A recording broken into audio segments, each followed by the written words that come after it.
Hello everyone, this is Amika Mahajan. Welcome to my channel. In this video, we will discuss how force acts on charge particle when moves in uniform magnetic field parallel to it and anti-parallel to it or at 90 degree to induction. First of all, we have already done that force acting on charge in applied magnetic field depends upon charge, velocity, and magnetic induction B. So this relation is F equal to Q V cross V. We can use this formula to define magnetic induction also. How? This F can be written as QVB sine theta. If the sine theta becomes 1, then what will be theta? 90 degree, because sine 90 is 1. This charge Q is 1. And if this velocity V is 1, then what we find? This induction is equal to F. So we can define magnetic induction in terms of magnetic force. So what will be the definition? The magnetic induction at a point in magnetic field is equal to force experienced by unit charge moving with unit velocity perpendicular to direction of magnetic field at that point. यानी कि किसी point पे अगर magnetic induction find out करना है किसमें, magnetic field में, तो ये किसके इक्वल है? यूनिट चार्ज जो कि यूनिट वेलोसिटी से मूव कर रहा है परपेंडिकुलर टू मैग्नेटिक फील्ड उस पॉइंट पे, तो उस पे जो फोर्स लगेगी वो ही मैग्नेटिक इंडक्शन होगा। अब जब हम इस फोर्स की बात करते हैं, अगर मेरे पास, क्योंकि ये F किसके इक्वल है? Q V B sine theta, अगर मैं क्रॉस प्रोडक्ट हटा दूं, साइन थीटा की मैक्सिमम वैल्यू अगर हो जाए तो F भी मैक्सिमम हो जाएगा। तो साइन थीटा का 1 होता है 90 पे। तो इसका मतलब अगर charge particle perpendicular to applied field move करता है तो उस वक्त उसके ऊपर मैक्सिमम फोर्स लगती है। और ये जो मैक्सिमम फोर्स है ये कैसे कैलकुलेट करेंगे? साइन थीटा को 1 पुट करके। तो ये जो मैक्सिमम फोर्स है ये क्या बन गई? Q V B. अब ये जो मैक्सिमम फोर्स है ये हमेशा किसके 90 पे होगी? 90 to direction of motion of charge particle as well as magnetic field. इस मैग्नेटिक फील्ड और इस वी के 90 पे होगी। या तो ये परपेंडिकुलर टू इनवर्ड होगी या परपेंडिकुलर टू आउटवर्ड होगी। अगर तो पॉजिटिव चार्ज है तो आउटवर्ड होगी, अगर नेगेटिव चार्ज है तो इनवर्ड होगी। ये पिछली वीडियो में हम कर चुके हैं। अब क्योंकि ये एफ मैक्सिमम हो जाता है तो उस वक्त जो चार्ज पार्टिकल की ट्रेजेक्ट्री है वो क्या हो जाती है? सर्कुलर। चार्ज पार्टिकल सर्कल में मूव करेगा। जैसे यहाँ पे एक डायग्राम है, ये जो क्रॉस फील्ड का मतलब क्या होता है? Perpendicular to plane but it is inward.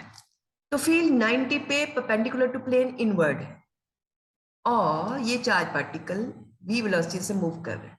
अगर तो पॉजिटिव चार्ज है तो उसकी डायरेक्शन में ही हमें करंट मिलेगा। तो अगर मैं फ्लेमिंग्स लेफ्ट हैंड रूल लगाऊं तो ये फोर्स किस तरफ लग रही है इस पॉइंट पे? इनवर्ट्स। अगर चार्ज पार्टिकल यहां मूव कर रहा है तो इनवर्ट्स, यहां मूव कर रहा है इस डायरेक्शन में तो इनवर्ट्स। तो हम क्या देख रहे हैं? तो सेंटीमीटर फोर्स प्रोवाइड होगी। सेंटीमीटर फोर्स क्या होती है? The force which helps the charge particle to move in uniform circular motion. और वो किस तरफ लगती है? Along the radius toward centre. तो ये फोर्स सेंटर की तरफ लग रही। तो ये जो सेंटीपिटल फोर्स है कौन प्रोवाइड कर रहा है यहाँ पे? Magnetic force Q V B. और ये मैक्सिमम है कब? जब थीटा 90 था। तो उस वक्त ट्रेजेक्ट्री क्या बन गई? सर्कुलर। अब ये जो फोर्स क्यू वी बी है ये सेंटीमीटर फोर्स प्रोवाइड कर रही है और हमें पता है सेंटीमीटर फोर्स किसके इक्वल है? M V square by R. तो M V square by R किसके इक्वल आ गया? Q V B. तो यहां से हम आर निकाल सकते हैं। कैसे? ये v और ये v कैंसिल हो गया तो r क्या आया? M V by Q B. तो हमें रेडियस ऑफ ट्रेजेक्ट्री पता चल जाएगा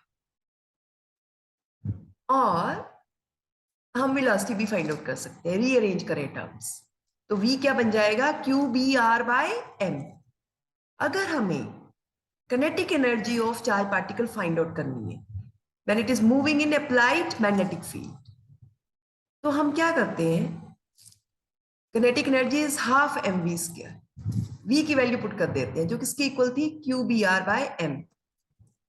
तो QBR बाय m का होल स्क्वायर, एक m से m कैंसिल हो जाएगा तो क्या बनेगा, Q square B square R square by 2m। This is kinetic energy of charge particle moving in applied field.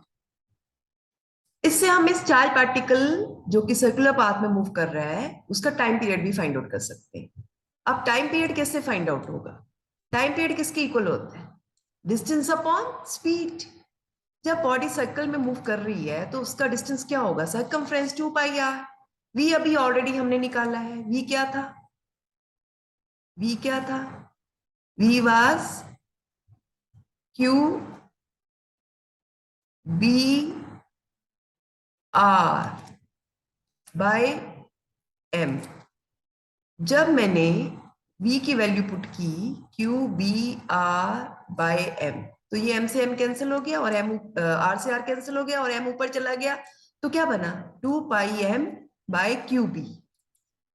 तो ये जो टाइम पीरियड है इससे हम फ्रीक्वेंसी भी फाइंड आउट कर सकते हैं चार्ज पार्टिकल की moving in applied magnetic field. आपको पता है frequency is reciprocal of time period, तो ये क्या बनेगा QB बाय 2πm। अब आप क्या देख रहे हो, ये टाइम पीरियड और फ्रीक्वेंसी किसके ऊपर डिपेंड कर रहे हैं, चार्ज पे, फील्ड पे, मास पे। लेकिन किसके इंडिपेंडेंट है, स्पीड ऑफ पार्टिकल, कहीं स्पीड आ रहा है नहीं आ रहा, as well as radius of circular path. तो इसका मतलब जब चार्ज पार्टिकल सर्कल में मूव कर रहा है इन अप्लाइड फील्ड तो उस वक्त उसके ऊपर मैक्सिमम मैग्नेटिक फोर्स लग रही है। तो उस वक्त जो उसका जो टाइम पीरियड है टू कंप्लीट वन रेवोल्यूशन या frequency, number of vibration, number of rotations in 1 second, वो ना तो पार्टिकल की स्पीड पे डिपेंड करती है ना ही उस पाथ, सर्कुलर पाथ के रेडियस पे डिपेंड करती है। तो अब किसके ऊपर डिपेंड कर रही है, चार्ज पे, चार्ज की वैल्यू क्या है, फील्ड क्या है और मास क्या है। तो यहाँ पे हमारे पास एक रेशियो आ जाती है चार्ज अपॉन मास, यही बताता है कि नेचर ऑफ चार्ज पार्टिकल क्या होगी, ये रेशियो बताती है। तो इस तरह से ये फील्ड और नेचर ऑफ चार्ज पार्टिकल के ऊपर ही टाइम पीरियड और फ्रीक्वेंसी डिपेंड करेगा। अब यहां से हम एंगुलर फ्रीक्वेंसी भी निकाल सकते हैं। हमें पता है एंगुलर फ्रीक्वेंसी क्या होती है, 2π इंटू फ्रीक्वेंसी। तो फ्रीक्वेंसी की वैल्यू पुट कर दो और कुछ चीजें कैंसिल हो जाएंगी, 2π से 2π कैंसिल हो जाएगा तो क्या बचेगा, QB बाय m। इस QB बाय m को हम गायरो फ्रीक्वेंसी भी बोलते। लेकिन अगर हमारे पास ये एंगल 0 डिग्री या 180 डिग्री आ जाए तो F क्या है, QVB साइन थीटा। अगर मैं साइन 0 या साइन 180 लूंगी तो ये फोर्स 0 हो जाएगी। इसका मतलब चार्ज पार्टिकल डिफ्लेक्ट नहीं होगा, उसकी ट्रेजेक्टरी स्ट्रेट लाइन रहेगी। If the charge particle is moving in the direction of magnetic field or moving in direction opposite to direction of magnetic field, it does not experience any force and trajectory will be a straight line. अब एक और case लेते हैं, अगर हम charge particle को rest पे ले रहे हैं तो क्या फोर्स लगेगी, वेलोसिटी वेक्टर ही 0 हो गया तो फोर्स भी 0 हो जाएगी। इसका मतलब अगर चार्ज पार्टिकल रेस्ट पे है मैग्नेटिक फील्ड में तो भी उसके ऊपर मैग्नेटिक फोर्स नहीं लगेगा। तो मैग्नेटिक फोर्स किस किस केस में नहीं लग रहा, या तो चार्ज पार्टिकल रेस्ट पे है, अगर वो मूव कर रहा है या तो वो पैरेलल मूव कर रहा है फील्ड के या एंटी पैरेलल मूव कर रहा है फील्ड के। और मैक्सिमम फोर्स कब लगती है, जब 90 डिग्री होता है। अब 90, 0, 180 के अलावा एंगल पे अगर चार्ज पार्टिकल मूव करेगा तो उसका पाथ कैसा होगा वो हम अगली वीडियो में स्टडी करेंगे। उससे पहले हम करेंगे लॉरेंट्ज फोर्स। लॉरेंट्ज फोर्स क्या होती है, यहाँ पे हम क्या कर रहे हैं कि एक चार्ज पार्टिकल ले रहे हैं जो एक ऐसे रीजन में मूव कर रहा है जहां इलेक्ट्रिक फील्ड भी है और मैग्नेटिक फील्ड भी है। तो उसके ऊपर जो नेट फोर्स लगेगी वो electric force plus magnetic force लगेगी।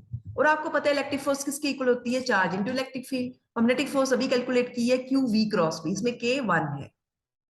तो हमारे पास जो लॉरेंट्ज फोर्स है वो क्या बन जाएगी, QE plus QV cross V, क्योंकि हमने यहाँ K प्रोपोर्शनल की साइन 1 लेना है। तो ये जो एक्सप्रेशन है ये लॉरेंट्ज फोर्स है, ये इलेक्ट्रिक पार्ट है और ये मैग्नेटिक पार्ट है। Thanks for watching this video, like share subscribe my channel.